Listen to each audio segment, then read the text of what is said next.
Imagine you've lived your whole life in a cave. All you see are shadows on a wall, flickering shapes you call reality.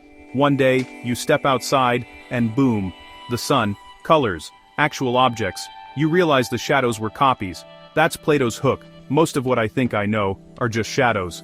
Reality, the real, is elsewhere.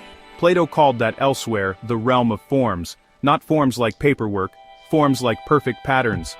The form of circle is perfectly round, no bumps, no pixels. Every circle I draw is a smudgy imitation. The form of justice, perfect fairness. Our systems are at best approximations. Here's the idea. Everything around me is a particular, a changing, imperfect instance. But what makes a bed a bed? Shapes, materials. Plato says beds are beds because they participate in the form of bedness. Beauty? We argue about it, but certain things tug the same string.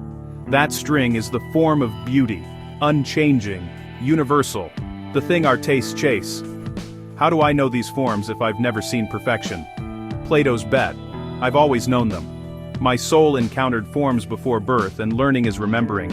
Anamnesis.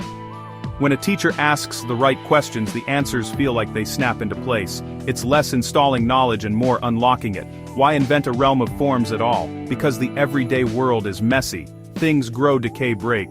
Yet math definitions' logic feels solid. 2 + 2 is 4, whether I'm sleepy or caffeinated. Those stable truths, Plato thought, must come from something stable, forms. If I only trust senses, I'm stuck with shadows. To climb out of the cave, I need reason. Dialectic. Argument, definition, testing assumptions. It's not anti-experience. It's experience guided by philosophy's sun. Of course, critics showed up. Aristotle asks, why duplicate reality? If a horse exists here and a horse form exists there, you've got two things to explain, not one. He prefers to keep whatness inside things themselves. Modern science often sides with him. Look for patterns in matter, not perfection in a separate realm. So why keep Plato around? Because forms challenge me to ask, what am I actually aiming at? When I say be fair, am I chasing mood, a rule, or a standard beyond both? The form idea keeps ideals from collapsing into whatever works today. Maybe the cave isn't a place, it's a habit. Rushing, scrolling, mistaking popularity for truth. Plato's message: pause, turn around, and hunt the source of the light. Not just what things are, but what makes them what they are. If the shadows are interesting, imagine the sun. Let's step outside.